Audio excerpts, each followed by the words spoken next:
Yes. Kwabena Nketia is right now a retired professor of the University of Ghana. But I started some years ago at Ashanti Mampong, my hometown, where I grew up. And my parents were non-literate. So that meant that I had the opportunity of playing with other children, learning children's songs, dancing, and so forth. Until somehow at age 7, they decided I also should go to school because they saw other children going to school. We lived in Fijazi, that is where they had their shop, but we come from Mampong. So my mother went to see my grandmother, who had become Christian, and she managed to enroll me in class 1, although you begin at age 6, but I was age 7, so it was an advantage because I was a little more mature than those I met at age 6. So that meant I was able to jump one class because I could join the next class. So that was how I began as a child of non-literate parents. And I went on like that until I got to middle school, and then I had to be baptized, because I was in a Christian school, and I couldn't really go on like that. But that point of my baptism was very important because then it changed my future, because then I was Christian and I could prepare to go to Prof Training College and all the rest of it. And that was the miracle. But the background I had in the tradition as a non-literate child was very helpful because I continued. Even when I went to school, I had so many grandmothers and so forth. I was going to them. So I kept my traditional knowledge side by side with the other knowledge I acquired in school. And that helped very much when I became interested in the creative use of my background, in terms of music, in terms of writing, and so forth and so on. So what motivated you to go into writing and arts and music? Well, if you go to school, you are forced to learn to write and so forth. I did not really think about the topics as something I was selecting. They were topics in the school, and I took them because I was in school. But I found them interesting, and from there, to junior school, then to senior school, then at 5, baptism, then and so forth. But my teachers were also encouraging me. I found that they were interested in what I was doing right from my infancy. And so, they encouraged me to sit for the entrance examination to a Prof Training College and so forth. And of course, I was the second in the whole of Ghana. I didn't know I was competing anyway. I'm mentioning this. But at that time also I had to be baptized before getting that. But because I was the second, I got entry to a Prof Training College. And that again changed my life. But before I went to college, I saw students from a Prof Training College who had come to Mampong on the holidays. And what attracted me was their suit, white trousers and blue suit. And they give a performance Sunday evening service. And they will sing kru, kru, kru, kru, he, kru, he, kru, he, kru, kru, kru, he. And I looked at them and I said, I will go to this college. So that was my ambition. And of course, I sat for the entrance exam. Again, I was very lucky. I was the second in the whole of Ghana. So I got a chance to go to a Kropom. And a Kropom made the big difference starting at the training college, learning all sorts of things, learning to play the harmonium because I was attracted to it, learning my language and so forth. Everything seemed together. And so 4 years in the training college was a really good starting point because I was fascinated by the music. Emu, whose music I had heard, and was therefore interested in seeing him, had left the college.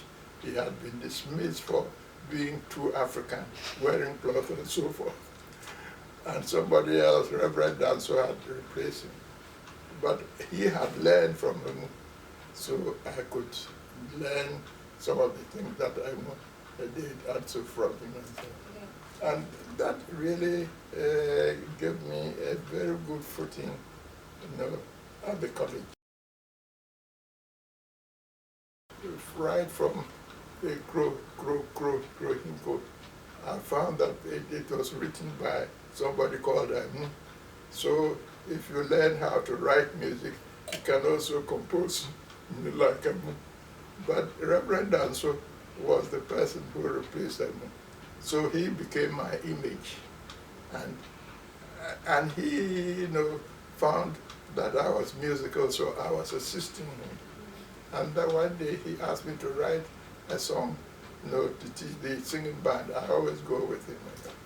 So I wrote, I dance the kron, I dance the krodo, and so forth. And he liked it. So that was the beginning of my creative activity. Reverend Danso, who had learned from Emu and was guiding me. And so I became his assistant. I learned to play the harmonium very quickly.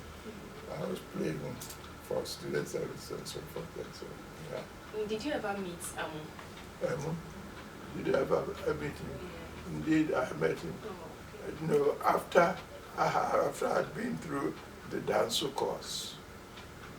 Emu, when he was dismissed, went to Agyekumwaa and he had a scholarship. Music? Well, if you go to school, you are forced to learn to write and so forth. I did not really think about the topics as something I was selecting. They were topics in the school, and I took them because I was in school.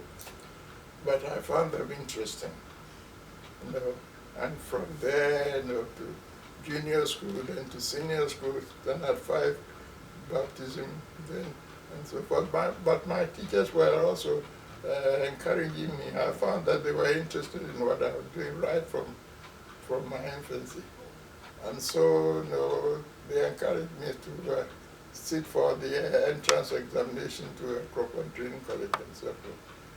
And of course, I was the second in the whole of Ghana. I didn't know I was competing anyway. I'm mentioning this. But at that time also I had to be baptized before getting that. But because I was the second, I got entry to a proper training college. And that again changed my life. But before I went to a college, I saw students from a proper training college who had come to Mampo on the holidays. And what attracted me was their suit, white trousers and blue suit. And they give a performance Sunday evening service. And they will sing kru, kru, kru, kru, he, kru, he, kru, he, kru, kru, kru, he. And I looked at them and I said, I will go to this college. So that was my ambition. And of course, I sat for the entrance exam. Again, I was very lucky. I was the second in the whole of Ghana. So I got a chance to go to a Kropom. And a Kropom made the big difference. Starting at the training college, learning all sorts of things. learning to play the harmonium because I was attracted to this. Learning my language and so forth. Everything seemed together. And so 4 years in the training college was a really good starting point because I was fascinated by the music. Emu, whose music I had heard, and was therefore interested in seeing him, had left the college. He had been dismissed for being too African, wearing clothes and so forth. And somebody else, Reverend Danso, had replaced him. But he had learned from him, so I could learn some of the things that I did also from him. And that really gave me a very good footing, at the college. Yes, well, I knew about him. I was anxious to meet him, but 4 years at the college, he wasn't there. Because when he was sacked by Kofi, he got another place at Agyekumwaa. And there he got a scholarship and went to England to study for 3 years. So I was imitating bits of Emu, from Danso, not knowing Emu himself. But when Emu came back from, got a scholarship 3 years and came back, he also discovered that there was a little boy in Akua who was musical. And I think his curiosity was like that he could not wait. As soon as he came back and we got this news, he came to Akua and to greet us at the morning service. And I was curious to see this man. He had tied some beads on his left hand and had tied a handkerchief, something, and then when he spoke, he pulled the handkerchief to show us what his people gave to him as welcome from that day. There were certain interesting things about him. But I was playing the harmonium for the morning service. And I think he had heard about me from his relations. So immediately he finished his speech, he came to me where I was on the piano and said, "Young man, I gather you are interested in music." And I beamed with a smile and I said, "Yes." And he said, "Don't copy my music. Go to the traditional people and learn from them, because this is how I came to write my music." That was a big statement. And I belong to traditional people. My parents were non-literate and so forth. And I obeyed his instructions. And I knew I was going to learn from them. We got exercise books, and paper, pencil, everything. And then I set out, I went to my hometown. Of course, being a child of non-literate parents, I was already playing with other children and singing traditional songs. But I went to one of my grandmothers, our system. Your mother's sisters and so forth are all your relations. And I told this woman I wanted to learn Adwa songs. And I had my notebook and everything. I explained exactly what I wanted to learn. And she thought about it and then fixed the time. She would teach me 5 or 6 songs at each setting. And she would first sing the song right through and then sing it line by line. And I had learned how to write tree, so I could write down the text. After writing down the text, she would say, "Read it to me." She was non-literate, but very, very clever. So I would read, and she would check any words I had written wrongly. After that, we'll sing the song. together. I learned it from her, you know. And so we did that for each song.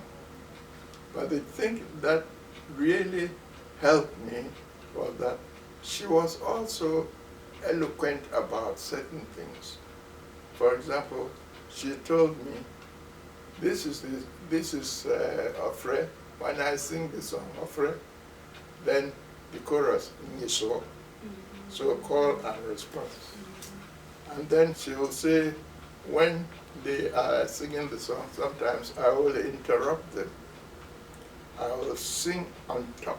I will interrupt them and say something, so they will stop, and I will sing what I want, and then they will come in.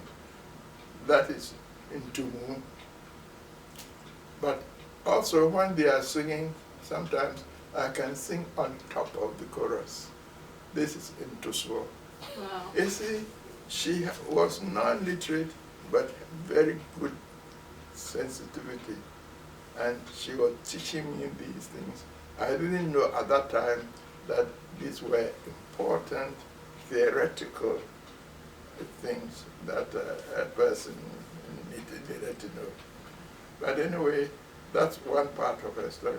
The other thing is that after I've learned 5 or 6 or 7 songs, we'll say, we'll continue tomorrow. I'm going to sleep and think about the next songs. In other words, she had a repertoire,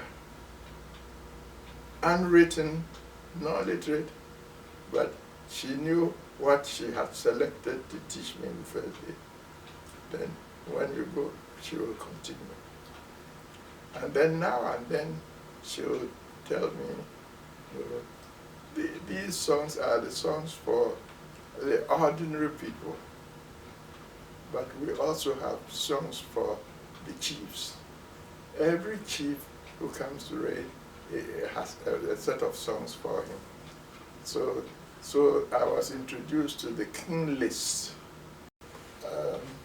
I always talk about her because I was so impressed with what she did, how she taught me. And even though I went through the school process, I could still see how she would have excelled if she had had the chance of going to school the way I did.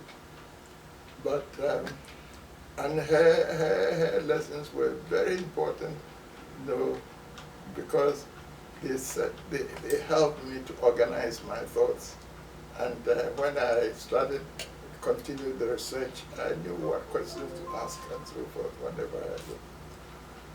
But the other thing about her, I must tell her story because I think it will inspire you, you know, to respect some of the old people who have a lot of things in their mind they can share, but we only see them as old people, you know, and they are musing and turning the things in their head and not sharing with little children.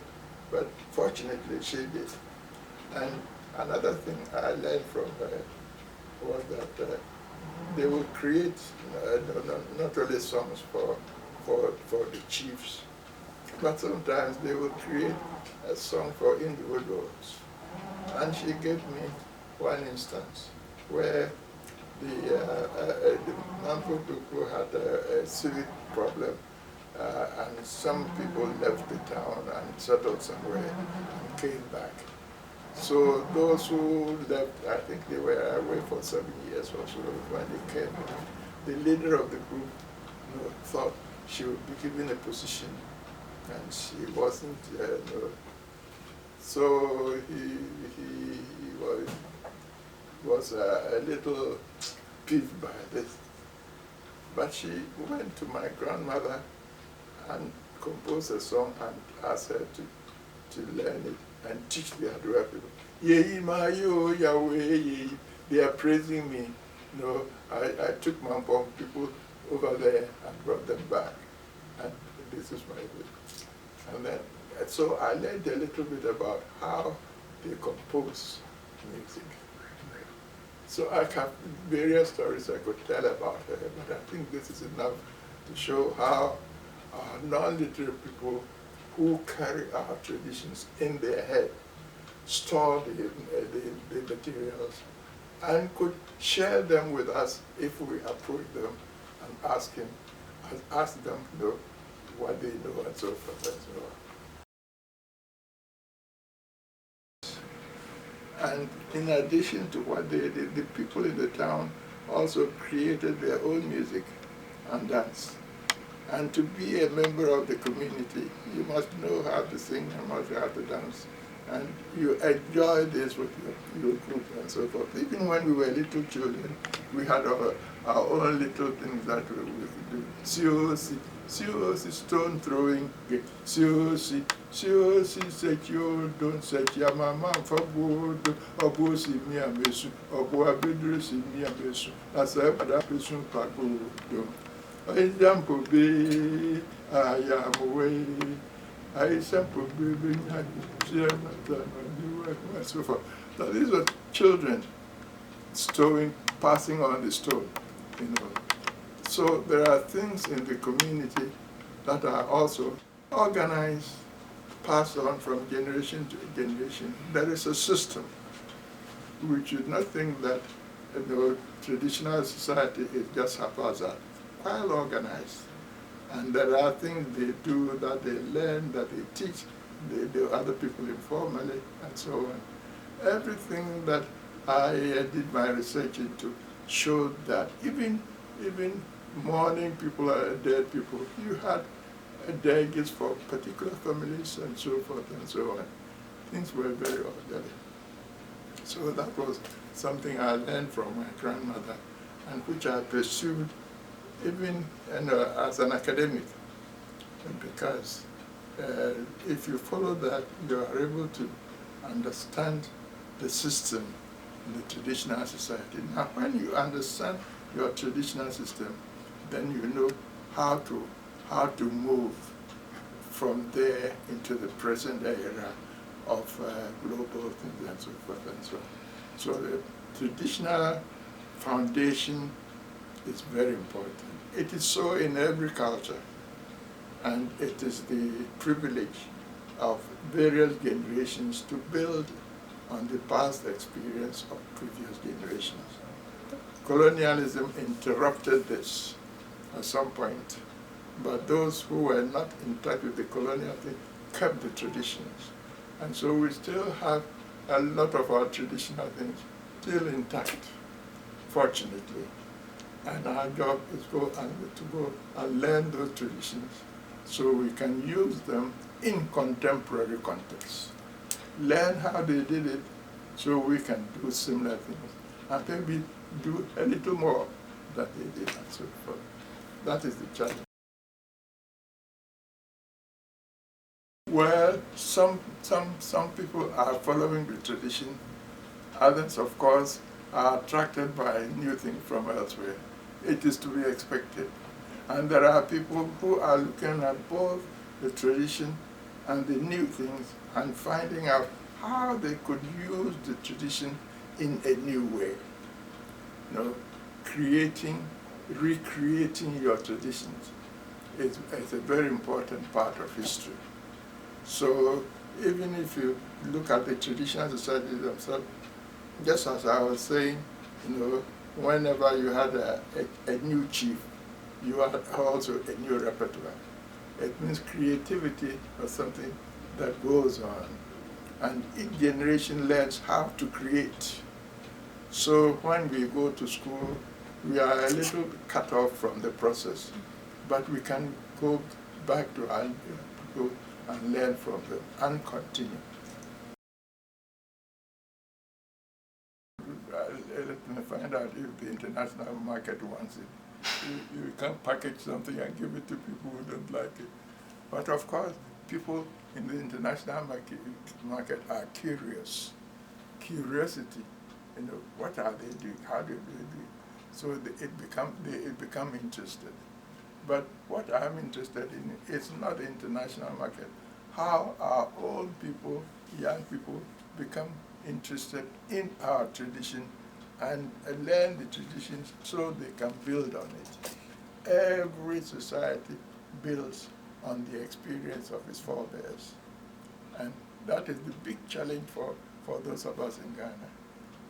those in schools, those who have finished school and so forth, because you can be distracted by the things from outside and forget your own, and forget that when you also create yours and develop it, other people will be interested, and they will also be interested in looking at your music. So that challenge is something we need to look at. Of course, now we are excited by the whole world, by things coming from here and there and so forth, and it is good. But at the same time, if you sit back and look at your own things, you know what to pick, what to select, how to continue your own thing without defacing it and so forth and so on. And that is the challenge for the youth, who come to the world and find themselves suddenly bombarded by things from outside, more so than the inside things, because the things from outside are carried by terrible machines and so forth. You cannot avoid them.